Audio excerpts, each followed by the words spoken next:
फिलहाल सबसे ज्यादा गंभीर मुद्दा हमारे देश में है अचानक से उपराष्ट्रपति जगदीप धनखड़ के इस्तीफे का। अब आप लोग को कल ही मैंने बताया था कि भाई हमारे जो वाइस प्रेसिडेंट हैं जगदीप धनखड़, उन्होंने कर दिया है रिजाइन।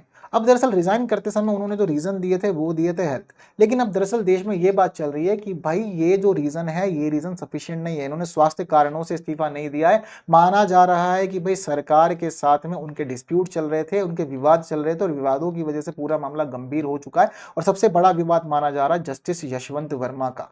दरअसल फिलहाल ये मुद्दा निकल के आया है कि भाई पहले ही दिन जिस समय संसद शुरू हुई थी 21 जुलाई को, तो उसी दिन क्या हुआ था कि दोनों सदनों में एक प्रस्ताव आया था जिसमें जस्टिस यशवंत वर्मा को हटाने की बात की गई थी। और ये प्रस्ताव में हमने देखा था कि राज्यसभा के अंदर विपक्ष के लोगों ने सपोर्ट देकर के इसको प्रस्तुत किया था। और इस दौरान जैसे ये प्रस्ताव आया तो इस प्रस्ताव को स्वीकार कर लिया गया था जगदीप धनखड़ साहब के द्वारा। तो ये माना जा रहा है कि इस मुद्दे पर दोनों का विवाद हो गया, क्योंकि सरकार ये चाहती थी कि लोकसभा से कार्यवाही शुरू हो, और यहाँ पर यह भी पता चला है कि सारी चीजें जो थी वो राज्यसभा में जगदीप धनखड़ साहब ने स्वीकार भी ली थी। तो इस वजह से माना जा रहा है कि विवाद था और सेम डे ही इन्होंने त्याग पत्र दे दिया है। तो डिस्प्यूट फिलहाल चल रहा है सभी के बीच में।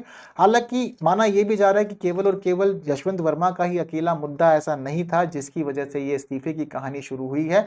हम लोग ये भी मान रहे हैं कि भाई स्थिति जो है वो अनेक और मुद्दों पर भी विवादों में है। जैसे कि एक बार किसानों के मुद्दों को जब नहीं सुन रहे थे हमारे कृषि मंत्री, तो उस दौरान भी जगदीप धनखड़ साहब ने फटकार लगा दी थी उन्हें।